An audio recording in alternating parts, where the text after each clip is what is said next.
నమస్తే అండి. ఈరోజు నేనొక ఇంపార్టెంట్ వ్యక్తిని పరిచయం చేయాలనుకుంటున్నాను. నా మొత్తం ప్రెగ్నెన్సీ జర్నీలో ఒక హెల్తీ బేబీని, అలాగే మంచి బేబీని ఈ భూమి మీదకి తీసుకురావడానికి, అలాగే నార్మల్ డెలివరీకి అన్ని గైడ్‌లైన్స్ ఇస్తూ నన్ను సపోర్ట్ చేసిన ప్రీనాటల్ కోచ్ స్వర్ణలక్ష్మి గారు మన ఇంటికొచ్చారు. సో, మీరు మా ఇంటికి రావడం నాకు చాలా హ్యాపీగా ఉందండి. థ్యాంక్ యూ శృతి. నేను 5 ఇయర్స్ నుంచి వెయిట్ చేస్తున్నాను. మీరు ఫార్మింగ్ స్టార్ట్ చేసిన దగ్గర నుంచి గోసహజ ఫార్మింగ్ స్టార్ట్ చేశారు. మీ ప్రొఫెషనల్ కెరియర్‌ని వదిలేసి నేచురల్ ఫార్మింగ్ ద్వారా అందరికీ హెల్ప్ అవ్వాలని నేచురల్ ఫార్మింగ్‌లోకి వచ్చినప్పటి నుంచి నేను వెయిట్ చేస్తున్నాను మిమ్మల్ని, మీ ఫార్మ్‌ని మీట్ అవ్వడానికి. Thank you. చాలా థాంక్స్ అండి. ప్రీనాటల్ కోచ్ కెరియర్‌ని ఎందుకు చూజ్ చేసుకున్నారు? నేను ప్రెగ్నెంట్‌గా ఉన్నప్పుడు వైజాగ్‌లో చూపించుకున్నాను లాస్ట్ 7థ్ మంత్ నుంచి. ఓకే. సో, అక్కడ డాక్టర్స్ సి సెక్షన్ అవుతది అని చెప్పారు. So, okay. నేను 7థ్ మంత్ వరకు హైదరాబాద్‌లో జేజే హాస్పిటల్‌లో జయంతి మేడం దగ్గర చూపించుకున్నాను. ఓకే. సో, అప్పటి వరకు నేను సి సెక్షన్‌కి రెడీగా లేను. ఓకే. సో, మేడంతో మాట్లాడితే మేడం అన్ని రిపోర్ట్స్ ఒకసారి ఫార్వర్డ్ చేయమని చెప్పారు. ఓకే. మేడం రిపోర్ట్స్ అన్నీ చూసి అంతా నార్మల్ ఉంది. We can try for normal అని చెప్పారు. ఓకే. అందుకని మేమప్పుడు వైజాగ్ నుంచి హైదరాబాద్ వచ్చి తర్వాత అంతా నార్మల్ గానే అయిపోయింది. ఓకే. సో, ఈ జర్నీ అంతాలో నార్మల్ బర్తింగ్ ఎంత ఇంపార్టెంట్ మదర్ హెల్త్‌కి, మదర్ మళ్ళీ బర్తింగ్ అయిపోయాక రికవరీకి ఇప్పుడు ఆ బాక్టీరియా అంతా తో ఓకే. బేబీ ఎంత ఇమ్యూనిటీ పవర్ డెవలప్ చేసుకుంటది. అండ్ రేపొద్దున పుట్టిన తర్వాత ఫ్యూచర్‌లో ఏదైనా ఒకటొస్తే వాళ్ళంతట వాళ్ళు సాల్వ్ చేసుకోవడం ఎలాగా? ఓకే. ఇప్పుడు బేబీ బయటికి వస్తుంది అనంటే ఇట్ ఈస్ కమింగ్ తనంతట తనే వస్తుంది కదా! ఓకే. సో, అలాగే రేపొద్దున ఏదైనా ఇష్యూస్ వస్తే తను ఎలా తను సొంతంగా డీల్ చేసుకోగలదనమాట. ఫిజికల్‌గా ఇమ్యూనిటీ పవర్, బాక్టీరియా ఇదంతా ఒకటి వన్ ఓకే. సైడ్. ఇంకొక సైడ్ ఏంటి అంటే ఎమోషనల్‌గా, మెంటల్‌గా వాళ్ళు చాలా స్ట్రాంగ్ బేబీస్ ఉంటారు. ఓకే.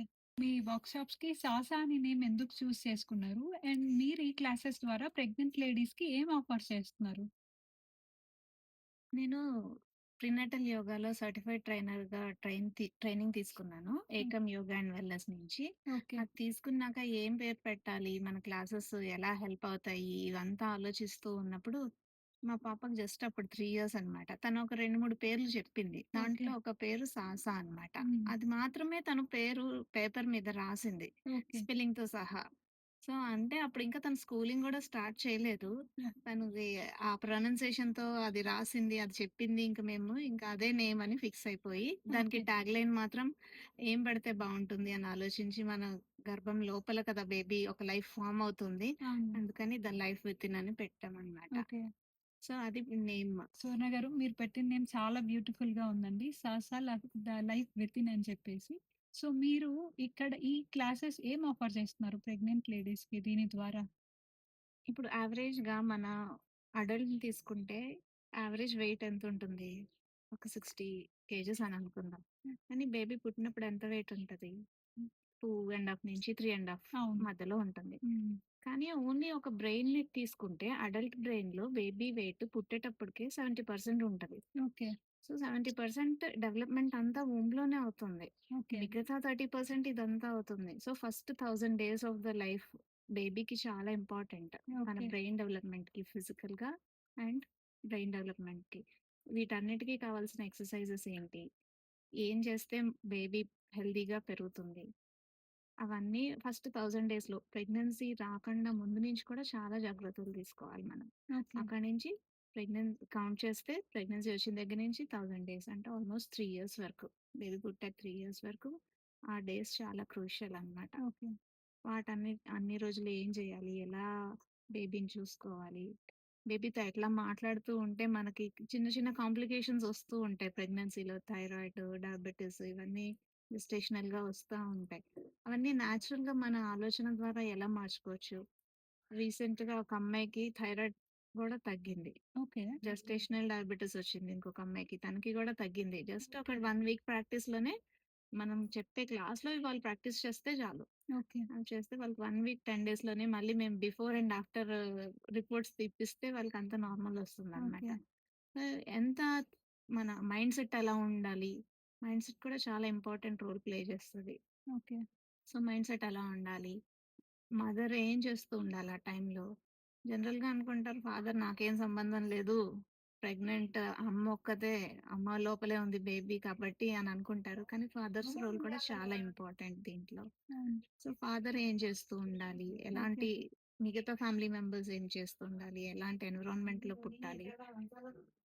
అనేది మనం క్లాస్‌లో ట్రైన్ చేస్తూ ఉంటామనమాట. మనకి ఇదంతా మన ఇతిహాసాల్లో గూడా ఉంది.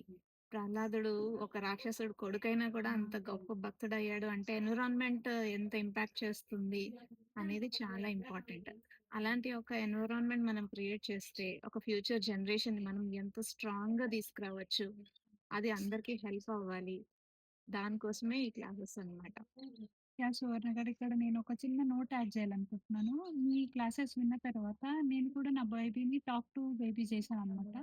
వాడికి అన్నమయ్య సాంగ్స్ వినిపించేదాన్ని. హ్మ్. సో, పుట్టిన తర్వాత వాడు ఏడిస్తే ఆ పాట పెడితే సైలెంట్ అయిపోయేవాడు. ఓకే. ఆ! 'ఉయ్యాల అల్లరి చెంచలమైన' సాంగ్ అండి. హ్మ్. సో, నేనది పర్సనల్‌గా ఎక్స్‌పీరియన్స్ చేశాను. Yes. That is only because of you Suvarna garu. మీ క్లాసెస్, మీ గైడ్‌లైన్స్ వినేసి నేను నా బేబీని అట్లా డెవలప్ చేసుకోగలిగాను. అండ్ నార్మల్ డెలివరీ చేసుకోగలిగాను. అండ్ బాబు వచ్చేసి మీరు అది కూడా చెప్పారు. హ్మ్. బేబీ హ్యాపీగా పడుకోవాలని చెప్పండి అని హ్మ్. చెప్పేసి చెప్పారు. అట్లా హ్మ్. ప్రతిరోజు చెప్పాను. నేను హార్డ్‌లీ లెక్క పెట్టొచ్చు. హ్మ్. వేళ్ళ మీద వాడు నైట్ ఎక్కువ ఇబ్బంది పెట్టింది. హ్మ్. చాలా హ్యాపీగా నిద్రపోతున్నాడు వాడు. Very good.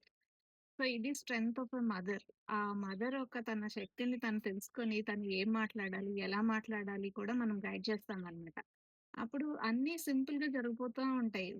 No need to depend వేరే వాళ్ళ మీద హాస్పిటల్స్‌కెళ్ళాలి, తిరగాలి, మెడిసిన్ వేసుకుంటేనే తగ్గుతది. హ్మ్. అలాంటిదేం లేకుండా నేచురల్‌గా గూడా మనమే ఇంట్లోనే చేయొచ్చు. ఓకే. యాస్ ఎ మదర్‌గా మదర్ నమ్మితే చైల్డ్‌కి ఏమైనా తను చేయగలుగుతుందనమాట. ఓకే సోని గారు. ఇంకా ఎన్విరాన్మెంట్ అంటే ఈ కెమికల్స్ ఏమైనా ఎఫెక్ట్ చేస్తాయా? అంటే అవును. బేబీ ఇప్పుడు ఎయిర్ ఫ్రెషనర్స్ కానీ ఇలాంటివి చాలామంది యూజ్ చేస్తుంటారు కదా! హ్మ్. ఆ ప్రెగ్నెంట్ లేడీస్ ఉన్నప్పుడు అవి యూజ్ చేయొచ్చంటారా? అసల 0% కెమికల్ ఫ్రీగా మేము ఉండమని చెప్తాం క్లాసెస్‌లో. సో, అవి ఎలా చేసుకోవాలి, ఇంట్లోనే నేచురల్‌గా ఎలా తయారు చేసుకోవాలి, ఓకే. క్లీనర్స్ కూడా ఇంకా ఫ్రెషనర్సే కాదు, క్లీనర్స్ కూడా నేచురల్‌గా ఇంట్లో ఎలా తయారు చేసుకోవాలి. ఓకే.